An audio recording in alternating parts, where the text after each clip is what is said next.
Hi everyone. In this video we're going to be solving an interesting problem involving a piece of paper. So a rectangular sheet of paper measuring 20 by 30 centimeters is folded so that a pair of diagonally opposite corners coincide or meet. We're going to find the length of the crease. Now there are heaps of variations of this question out there, but we're going to be focusing on this one and can apply it to really any side lengths that you get given.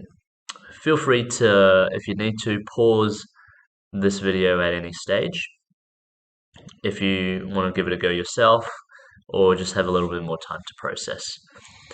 So from left to right, with some pre-prepared diagrams here, we got a sheet of paper.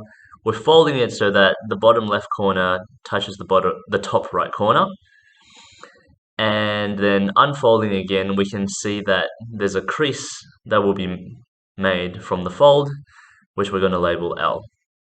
Now we're just going to keep these diagrams on the side here to help us.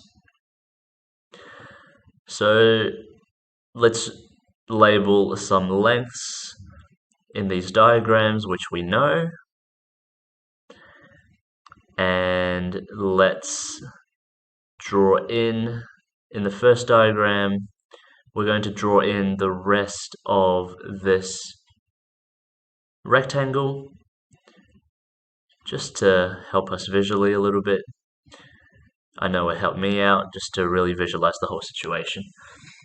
So let's introduce some variables.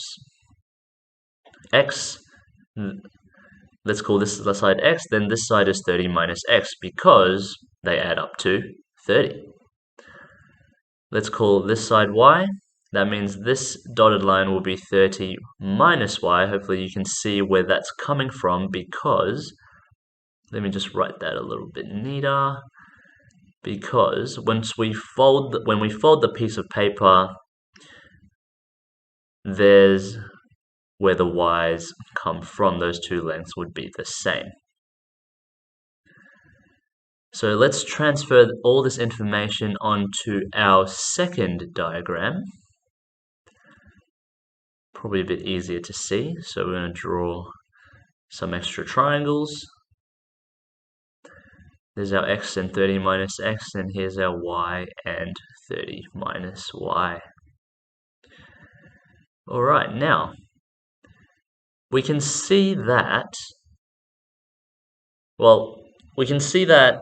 these two sides are parallel because they come from the original piece of paper, which is folded, and we know that it's a rectangle, so opposite sides are parallel. So let's label those. What that tells us, well, let's justify this algebraically. If we apply Pythagoras to the top triangle, right angle triangle, the one with X in it, we get X squared plus 20 squared equals 30 minus X all squared. And if we do the same to the bottom triangle, we get Y squared plus 20 squared equals 30 minus Y all squared. So what that tells us is X must equal Y, because if we solve both these equations, we'll get the same answer for X and the same answer for Y. So knowing that information, let's make another right angle triangle here in order to find L. So we're almost there. We can see that. Let's try to, we need one of these lengths first, so let's just solve for X. So X squared plus 400 would equal 900, take 60X plus X squared, so 6X equals 500. Do some rearranging. That gives us X equals 50 on 6, which ends up being 25 on 3. So now that we know that, we can find the length of the height of the middle triangle there. So I'll go ahead and label that. So this length here is now able to be found, so it's going to be 30 minus 2x, which is going to be 30 take 50 on 3. Let me just pop that into my calculator, and that is 40 on 3. So now that we know the length of that particular side, we can now use Pythagoras' theorem to find L. So we know that L equals the black line squared plus 40 over 3 squared, and if we square root all of that, we end up getting, let's just pop that into the calculator. Drum roll, please.